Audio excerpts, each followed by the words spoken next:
Esengo mingi bandeko ya bosolo na politique officielle bino baebo sepela kolanda émission magazine oyo toyambi pona bino lelo mwana mboka oyo azali président de force de changement Dr Noël Tiani na yende bongo tokomeka kotuna ye quelques mituna sur base ya ba conséquences économiques dit suite à maladie à coronavirus ils ont frappé le monde entier mobimba au babengi en pandémie, mais pourquoi pas ils ont frappé RDC et plus particulièrement la ville de Kinshasa Oyoto il y a ba cas infectés ils ont grimpé toujours mais aussi ba cas ya ba mort tous ala qui na cas 8 morts mais plus présentement to komina 11 morts ils a ébélé déjà.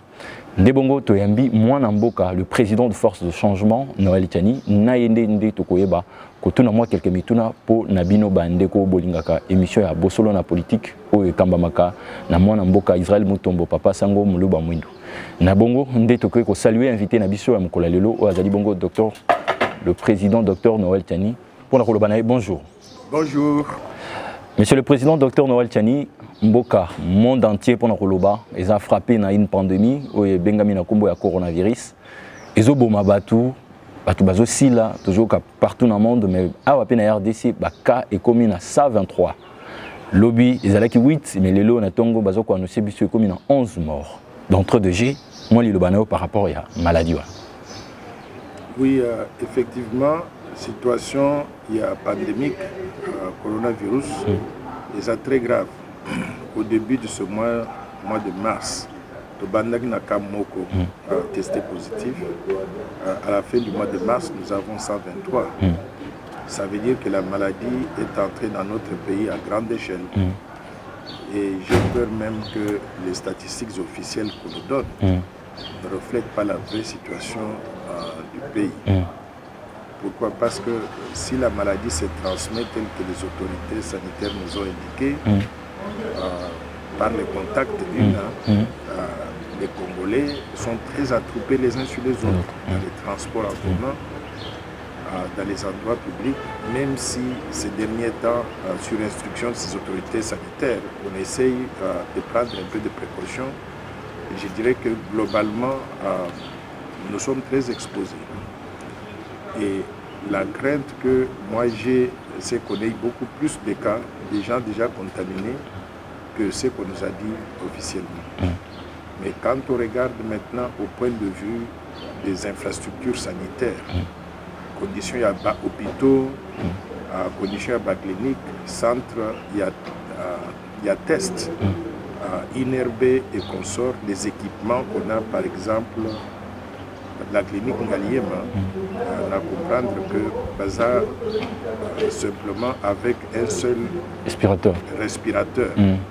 Un seul respirateur ne peut être branché qu'à un seul individu. Et si on a une centaine de personnes qui arrivent le même jour, comment est-ce qu'on va traiter ça? Donc je suis très préoccupé par ça. La situation elle est catastrophique. Et il faut vraiment que les autorités politiques, les autorités sanitaires fassent plus que ce que nous avons fait jusqu'à présent et que la population s'implique pour que nous ayons la meilleure façon pour nous de survivre, c'est d'éviter d'être contaminés. C'est la meilleure façon. Quand on est contaminé ici, les conditions de santé sont telles qu'on ne peut pas trouver du salut après ça. Donc je suis très préoccupé par ça et je prie le bon Dieu que on ne puisse pas aller trop loin par rapport à la contamination qui est déjà entrée dans la société. Merci beaucoup, le docteur président de Noël Tiani. Motuna mi balé zali koyeba. Na minute oyo to komeli, to yoki ba frontière bakangi, to yoki citation le jour kaka baloba ki ba banda confinement, to mona ki ndenge ville ya Kinshasa zalaki bondé na batu nyonso ba bimi po ba se approvisionner na biloko pe mataki makasi. On ne sait pas. Tu es bien mboka na biso économie na biso ezalaka basé na makabetali ba minerais. Alors tu éviter to vivre comment na ndenge makambo ezokende pendant que tu es économie na biso ndenge ezali. Yo en tant que mutu mayele proposition soit lo likamuni no kokolo. Vous savez, l'économie de la RDC souffre de ce que j'appelle la dépendance sur l'extérieur. Depuis très longtemps, nous n'avons pas fait d'efforts pour diversifier pour notre économie afin d'avoir ce que nous appelons communément l'indépendance économique. nous dépendons sur l'extérieur, surtout les biens de consommation, la nourriture même que nous consommons, même la farine de maïs, de manioc, le riz, le haricot, tout ce que nous consommons, nous l'importons aujourd'hui de l'extérieur. Ce que cela veut dire, c'est qu'avec la fermeture des frontières aujourd'hui, bien que les autorités aient pris la précaution de laisser les avions cargo venir, les navires cargo venir, nous allons quand même souffrir. Ça veut dire que si on ne peut pas trouver un substitut pour que la baisse des importations soit compensée immédiatement par une production locale, l'acheminement de la production locale, parce que le Congo produit. Il y a des gens qui produisent dans des provinces. Au Bas-Congo, au Bandundu, au Kasaï, un peu partout, on produit du maïs, du manioc, tout ce que nous consommons. Le problème que nous avons, c'est que nous n'avons pas d'infrastructure pour acheminer ces productions de l'intérieur vers les grands centres de consommation comme Kinshasa. Voilà.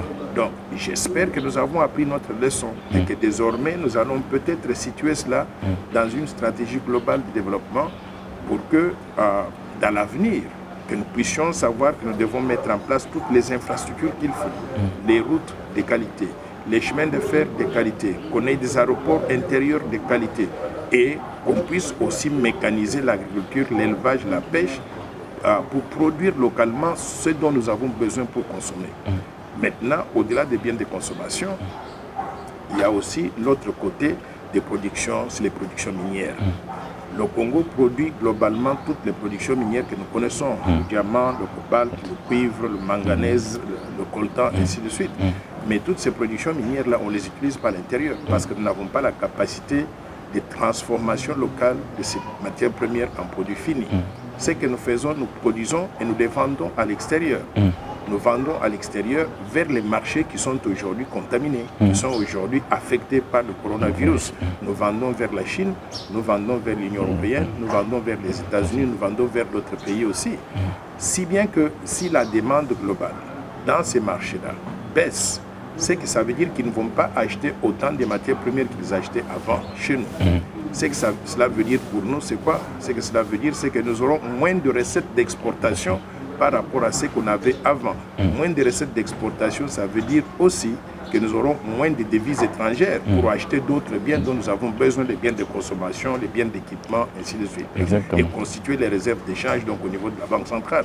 Ça veut dire que l'économie congolaise va prendre un coup.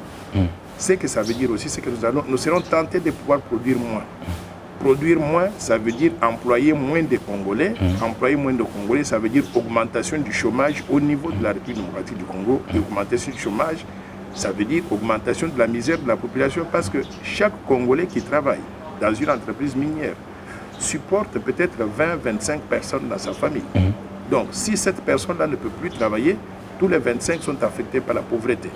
Donc, nous aurons en quelque sorte une augmentation de la pauvreté et de la misère sociale, si je peux dire, dans l'ensemble de la communauté congolaise.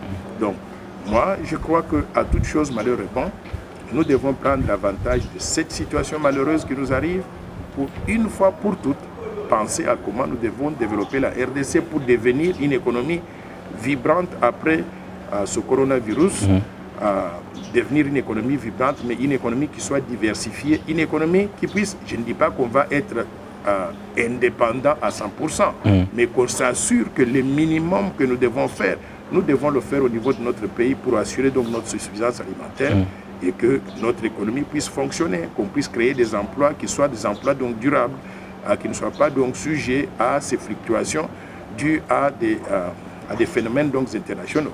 Donc, grosso modo, voilà ce que je peux dire de la situation économique du pays aujourd'hui. Et par rapport à ce que vous proposez, et que non, il faut que l'État congolais ne puisse plus payer la dette extérieure. Est-ce que c'est faisable?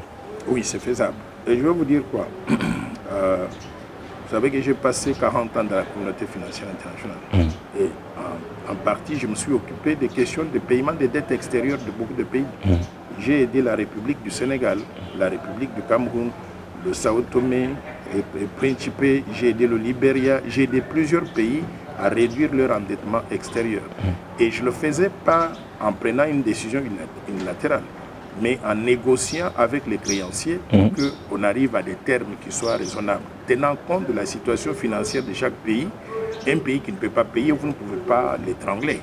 Vous devez trouver donc un modus vivendi avec ce pays-là pour que vous puissiez trouver des arrangements qui permettent au pays de payer, mais également de garder un peu d'argent pour financer le développement. La République démocratique du Congo aujourd'hui nous dit quoi? On nous montre que nous n'avons rien pour financer le développement intérieur.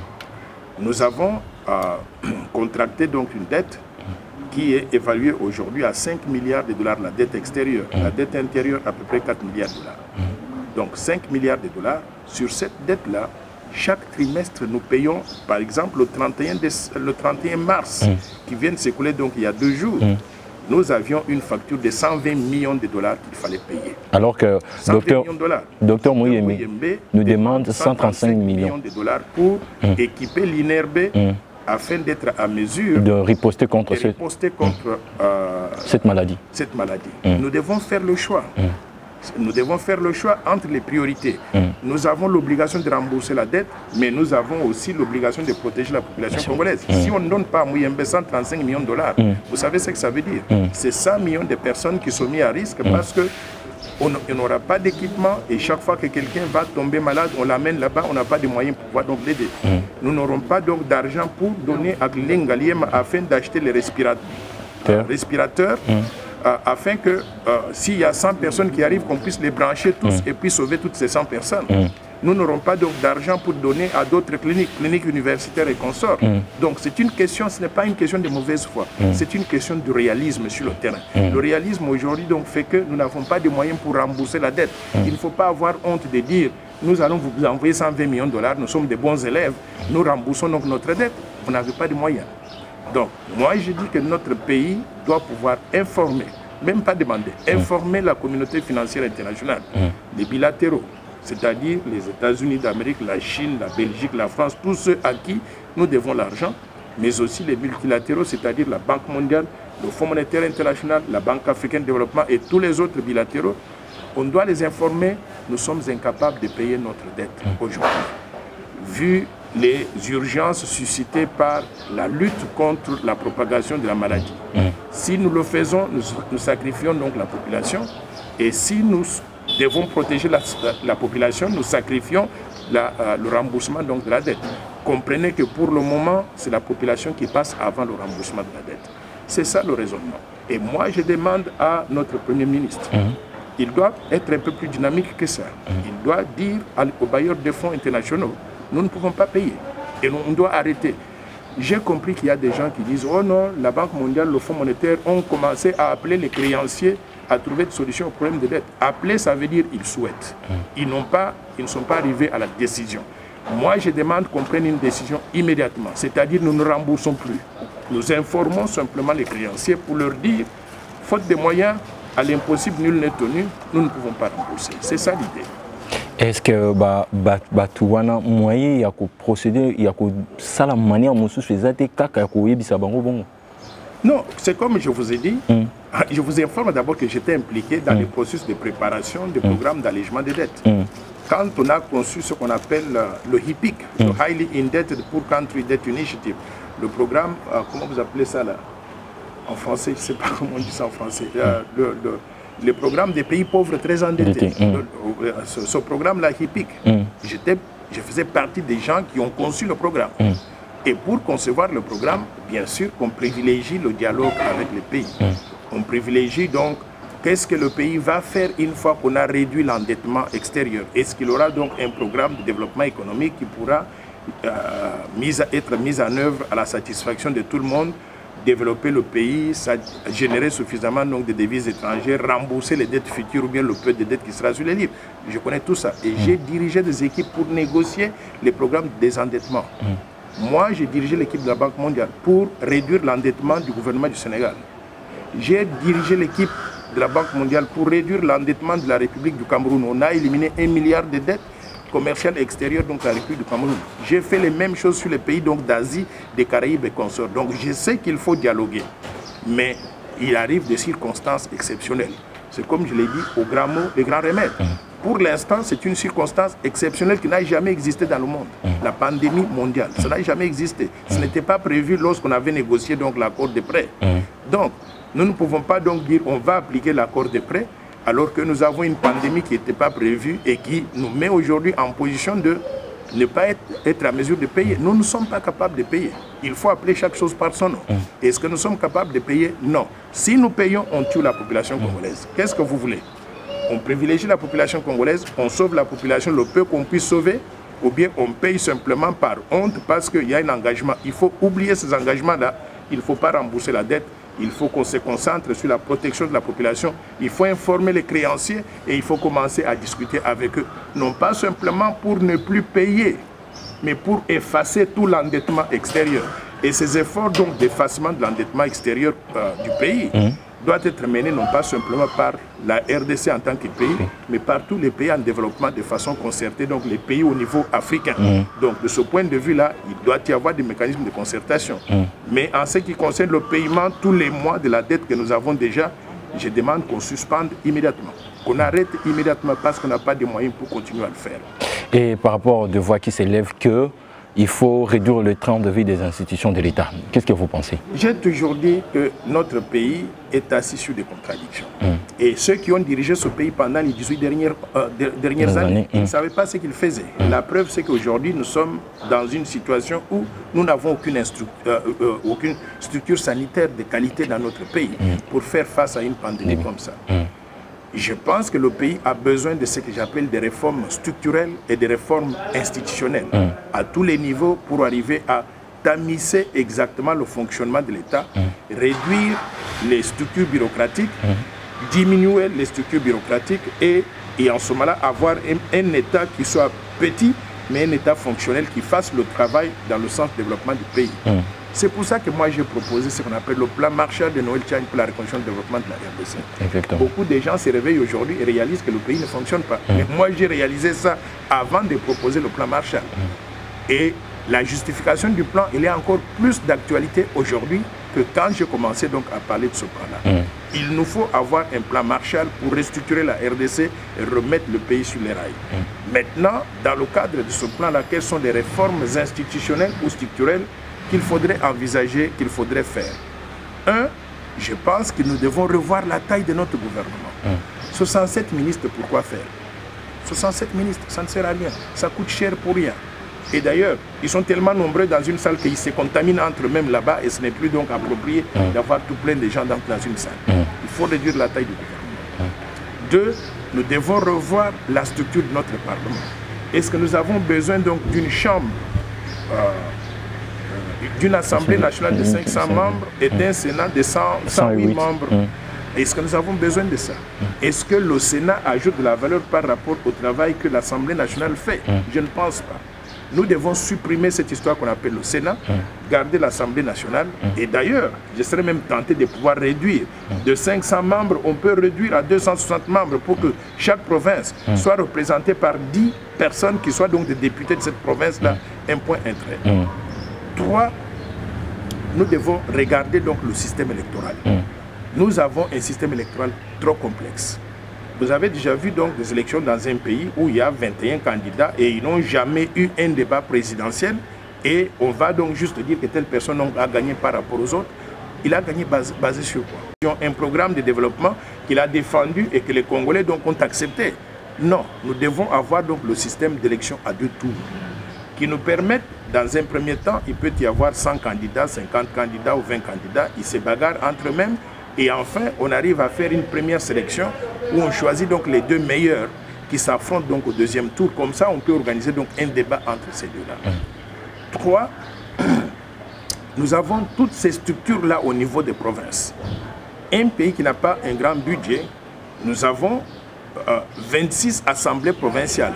Dans chaque assemblée provinciale, on a une vingtaine donc de députés provinciaux. Ça coûte cher. On ne peut pas entretenir un pays de cette façon-là. Moi, je ne suis pas d'accord qu'on puisse garder les 26 assemblées provinciales. Je veux qu'on puisse revoir la structure. Donc, il y a toute une série de réformes structurelles et institutionnelles qu'il faudrait faire. Nous devons repenser l'État et la façon dont il fonctionne. Donc, pour le faire, je vous propose le cadre, le plan Marshall. Le plan Marshall propose donc dans l'un des piliers, l'un des programmes, la mise en place d'un État fonctionnel. C'est-à-dire, on va faire la promotion de la paix et de la sécurité examiner comment notre démocratie fonctionne et notre État, est-ce qu'il est bien fonctionnel, est-ce qu'il fonctionne normalement, il y a beaucoup de bureaucratie, et on va réduire donc tout cela dans ce cadre. Donc voilà toute une série donc de réflexions que je pense nous pouvons avoir en tant que Congolais. Merci beaucoup le président Dr Noël Tiani, à force du changement. Président, tu as commis pratiquement la souka méthodologie, tu as micro, au la message de sensibilisation de la population, ou peut-être bazolanda yo na minute, bazon dimate que maladie à coronavirus, ezali awa na kacha Kinshasa et en RDC, ezoboma. Moi li le en tant que président de la parti politique à Mine. Oui, mes chers compatriotes, je souhaiterais que nous puissions être conscients que notre pays, notre population sont confrontés à une pandémie mondiale qu'on appelle coronavirus ou bien Covid-19. C'est une vraie pandémie et c'est un virus très dangereux qui a décimé beaucoup de gens dans d'autres pays, dans d'autres continents. En Asie, aux États-Unis, en Europe, on compte des milliers de morts. Si nous ne prenons pas garde, nous allons être décimés. Pourquoi? Parce que vous savez que ces pays-là, où il a déjà fait des milliers de morts, ces pays-là sont plus équipés que nous, ont des meilleurs hôpitaux, des meilleurs médecins, ont des infrastructures donc en place. Si le virus arrive à entrer à grande échelle dans notre pays, nous serons décimés en tant que population. Ce que nous devons faire, c'est suivre à la lettre les instructions dictées par les autorités politiques, mais également par les autorités sanitaires. Quelles sont ces instructions-là? Les instructions consistent pour nous, Congolais, à se laver les mains régulièrement. Chaque fois que vous êtes sorti ou vous passez un peu de temps, une vingtaine de minutes, 1 heure chez vous à la maison ou même dehors, allez vous laver les mains parce que le virus se transmet. S'il arrive à se coller sur votre main, c'est terminé. Vous allez pouvoir donc l'avaler d'une façon ou d'une autre. Vous lavez les mains régulièrement.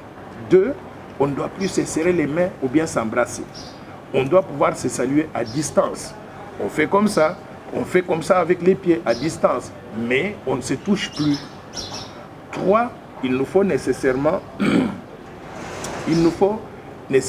éviter de se faire des bisous. Je sais que notre culture implique que quand on accueille quelqu'un, on lui fait des bisous comme ça. Il ne faut plus faire ces choses-là. Il faut garder une distance suffisante entre deux individus lorsque vous parlez.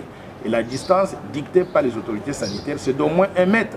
Mais Kofi Olomide, qui connaît mieux, nous a demandé de garder la distance donc de 2 mètres entre nous. Plus on reste donc à distance, mieux ça vaut. Et quand vous sortez, n'allez pas vous attrouper. Ne restez pas dans des groupes donc de plus de 20 personnes. C'est ça qu'on nous a dicté. Il ne faut pas aller même dans des bus, vous attrouper donc dans les bus. Quand vous entrez dans le bus, chacun doit prendre son siège, rester distant par rapport donc à l'autre pour ne pas absorber donc la respiration qui vient donc de l'autre personne. Et enfin, je vous dirais simplement que la meilleure protection à avoir, c'est de rester chez soi à la maison. Enfermez-vous donc dans votre maison. On appelle ça confinement. Moi, j'aime bien être dehors, mais je n'ai pas de choix. Je passe toute ma journée maintenant. Ça fait 1 semaine que je suis enfermé donc dans ma maison. Je vous demande de faire la même chose. Si nous suivons ces précautions, je pense que nous allons éviter la propagation à grande échelle de cette pandémie dans notre société et nous allons sauver la population de la République démocratique du Congo. Je vous remercie. Merci beaucoup, Mwana Mboka, le président Dr Noël Tiani. Une invitation à Bisso. Nous avons Koemba Bisso pour tout solo la makambo etali Mboka, etali surtout etali économie en Mboka. Namukola lelo. Merci mingi ndengo pesa nga opportunité na téléspectateurs ya bosolo na politique nazo bino bonne santé bino nyonso bino banso. Merci beaucoup. Ndeboy, tu commis vraiment dans souka il y a magazine na biso bosolo na politique officielle et kumba makana mona Mboka Israël Mutombo Muluba Mwindu. Merci na baibozwa ki libakwa kolanda biso. Restez branchés na magazine na bino bolinga kamingi, vous ne serez pas déçus. Je salue Bongo Reblanc Azali derrière la caméra. Pourquoi pas apprécier Mouyoko mais aussi Israël Mutombo Muluba Mwindu. Merci beaucoup na bino nyonso bozwa ki libakwa kolanda biso. Alors restez branchés, vous ne serez pas déçus. Ciao pour la prochaine fois.